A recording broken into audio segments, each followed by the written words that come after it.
આજે આપણે પાલકની ભાજી બનાવીશું. ચલો આપણે બનાવવાનું ચાલુ કરીએ.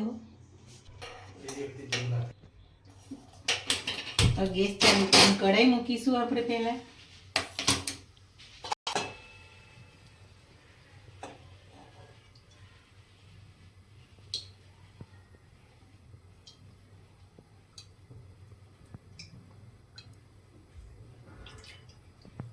છ ઢોકળી તેલ નાખીશું. આપણે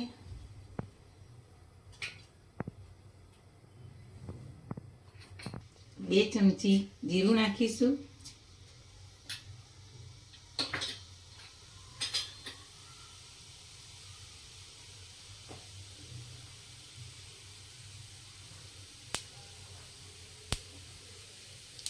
5 કળી લસણની ઝીણી સમારેલી નાખીશું. આપણે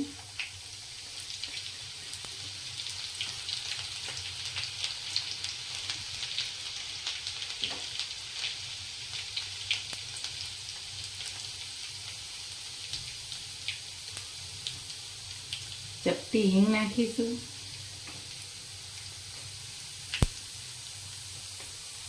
લીલા મરચાં, લસણ અને થોડું આદુની પેસ્ટ નાખીશું.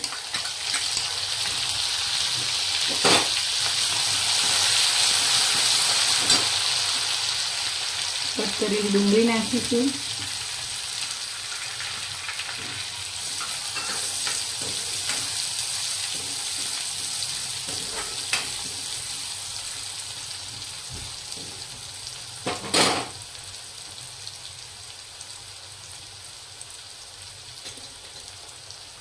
અડધી ચમચી હળદર નાખીશું.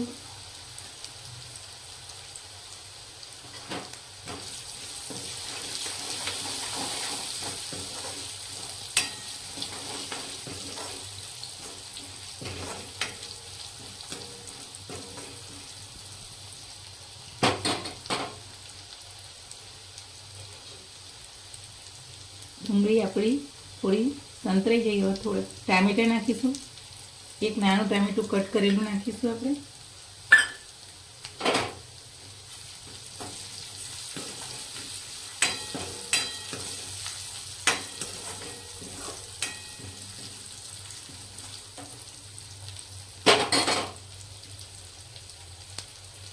સ્વાદ અનુસાર મીઠું નાખીશું.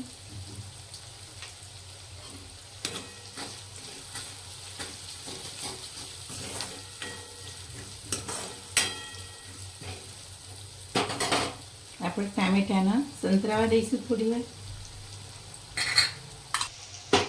1 ચમચી લાલ મરચું નાખીશું.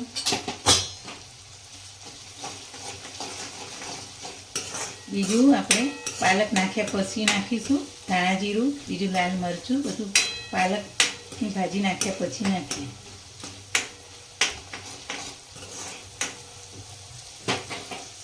આપણે સરસ ધોઈને કટ કરેલી પાલકની ભાજી નાખીશું.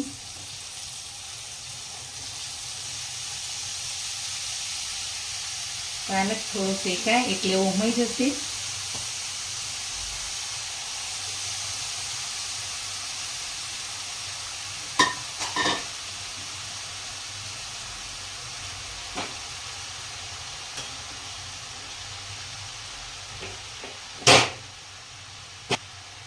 હવે પાલકના ભાગનું મરચું નાખીશું. આપણે નાની 1.5 ચમચી ચપટી હળદર નાખીશું. 2 ચમચી ધાણા જીરું નાખીશું.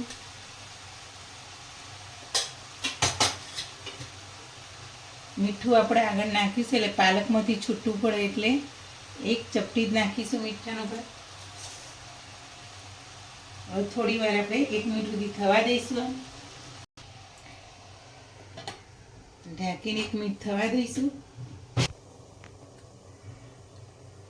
હવે આપણે 1 મિનિટ થઈ ગઈ.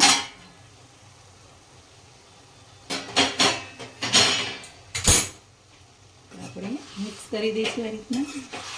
જો પાલક ઉમાઈ ગયું એટલે ઓછો થઈ ગયો.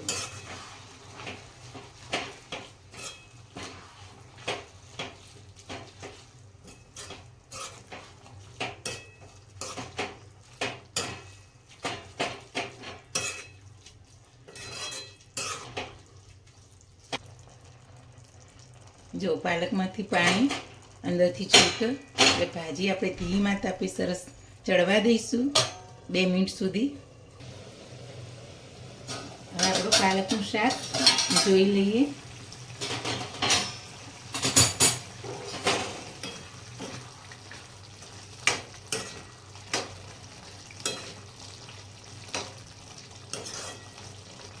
સરસ ચડી રહ્યું છે. હવે 1 મિનિટ આપણે થવા દઈએ. 1 ચમચી જેટલો ગરમ મસાલો આપણે નાખી દઈએ.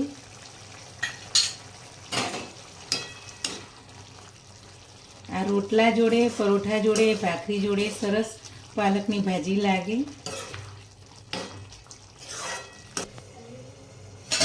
હવે આપણે ભાજી જોઈ લઈએ પાલકની. જો તેલ ઉપર આવી ગયું, આપણી ભાજી તૈયાર સરસ થઈ ગઈ. જો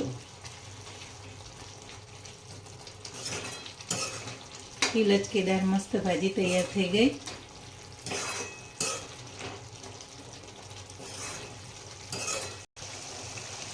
હવે ગેસ બંધ કરી દઈશું. આપણી પાલકની ભાજી તૈયાર થઈ ગઈ. જો સરસ મજાની. આવી મારી અવારનવાર નવી વાનગી જોવા માટે મારી ચેનલને શેર કરજો, સબસ્ક્રાઈબ કરજો અને લાઈક કરજો.